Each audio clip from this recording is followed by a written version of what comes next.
Let's get into it, ladies and gentlemen. Today we're here to discuss Liverpool FC's first loss of the 2024-2025 season to Nottingham Forest. It was an unbelievable display of lackluster and lackadaisical performance from the mighty Reds of Anfield, suffering one of their first loss of the season. Now, obviously, when everything was going good for Liverpool, everybody was praising Arne Slott. How could you not? It looked great. He took over for Jurgen Klopp. Things were going wonderful. They won 3-0 at Manchester United, a bitter rival in a derby day. And things seemed to be cruising. If you look here on YouTube, you see many videos of people praising Arne Slott for being able to, by getting the best out of Dominic Szoboszlai, getting the best out of Ryan Gravenberch, and even changing the way the team plays. Now, today, unfortunately, as of September 14th, Liverpool lost to Nottingham Forest, which I don't think anybody had expected. If you see pundits across the country, in Europe, and across the world, everybody thought that this should be no less than a 2-0 victory to Liverpool, at the very least, maybe conceding the odd goal here or there, maybe 2-1, 3-1, something that they usually expected from a lesser opponent. But unfortunately, the Nottingham Forest side had something else up their sleeve. They got a goal from Callum Hudson-Odoi, the once Chelsea player, now finding greener pastures at Nottingham Forest. Now, I don't want to get too much into, breaking down the players and saying what they did wrong. I think what we can take away from this game is international breaks sometimes change the pace and the harmony that's, established in the squad during preseason and certain other elements of, what I would say rhythm. However, that is no excuse.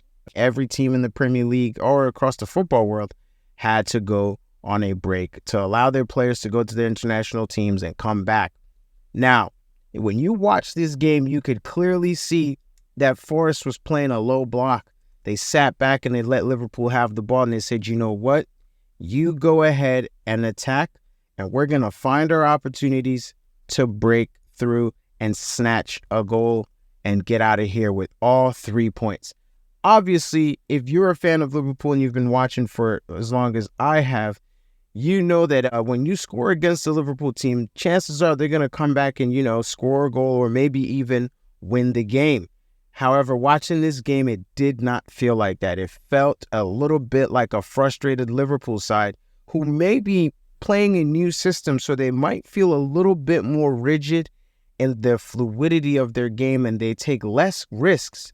However, you saw Luis Diaz taking an incredible opportunity to get near post and shoot on goal, which unfortunately hit the woodwork. If that goal goes in, we have an entirely different game. Now, obviously, as fans, everybody expects the best from Liverpool. There's a lot to win this year, and with the team that Arne Slott has inherited from Jurgen Klopp and the new system of play, everybody is entitled to believe that we can challenge for trophies this year. However, this game is a clear sign of Liverpool's weakness and frailties. Gone are the days where you knew Sadio Mane was going to be running in and just creating such havoc that, Liverpool would get the odd goal here or there. Gone are the days that Firmino would come off the bench and, level up, bring the team spirit up. Gone are the days of the Divock Origi, momentous goals off the bench. Those days are finished. Liverpool is looking for more ways and a new identity. Liverpool is looking for more ways to define itself amongst the footballing elite.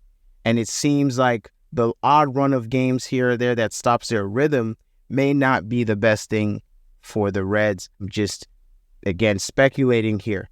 When you see other teams making great substitutions that allow them to win, I felt this is perhaps the game that Arne Slott got the starting lineup wrong. Against a lesser opponent, it would have been probably, obviously in hindsight, it's easier to judge, point fingers, and say, this is what you did wrong. As I said earlier, 2 weeks ago, he was the greatest manager to have ever come through the Liverpool ranks. They were comparing him to the greats because no other Liverpool coach had started undefeated. And unfortunately today, they were humbled at home by Nottingham Forest. Now is the time where we can actually see his man management and his ability to maneuver his team through tough situations. Now, we've all been used to Jurgen Klopp's very much emotional football. You would see him on the sidelines, gesticulating to the team, perhaps maybe even giving them more of an impetus to win the game. Arne Slott is a very different character. Big character, but very different from what we've been used to for the past 9 years. Very much subdued on the sideline. Maybe also cuts a frustrating figure that maybe doesn't make his team feel like this is, again, an opinion. Maybe doesn't give his team that sense of belief that Jurgen may have given his team when he was their manager. Now, as the game went on, you can see that Trent Alexander-Arnold was not trying as many risky passes as he would have. Let's 70% possession. Let's not lie to ourselves here that we had many chances to create goals. Unfortunately, there was just not enough opportunities in the box to threaten the Forest defense. There wasn't enough to shake their backline and make them feel insecure. You have Mohamed Salah and Luis Diaz and Diego Jota, who unfortunately in this game seemed a little underwhelming. Besides Diaz's one shot, it didn't seem like they created many opportunities for themselves up front, and the link-up play from the midfield to the forward seemed a little bit disjointed. Very disorganized amongst their ideas up front. Sometimes they didn't know whether to shoot or pass. I don't want to criticize these guys. They're the ones making the big bucks.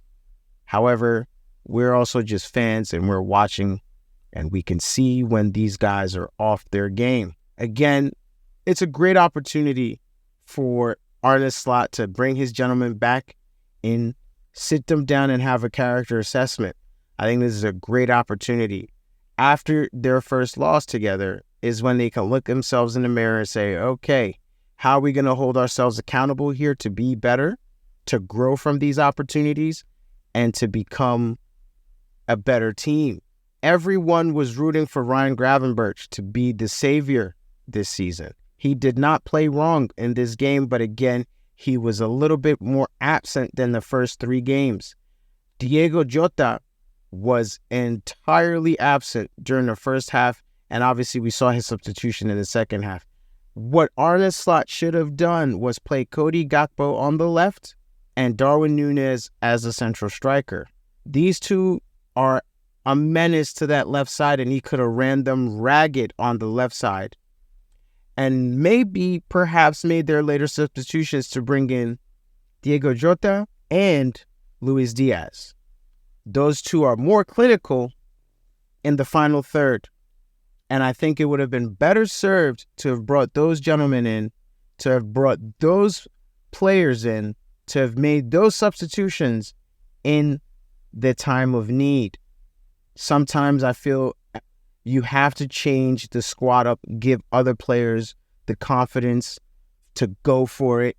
If I'm Darwin Núñez and I haven't started for 3 games and we're on the 4th and you now give me the opportunity to go shine against Nottingham Forest, I'm going to try to get you a goal, coach. If I'm Cody Gakpo and every time I go away to international duty, you guys see what I'm doing. I'm constantly turning up for my team.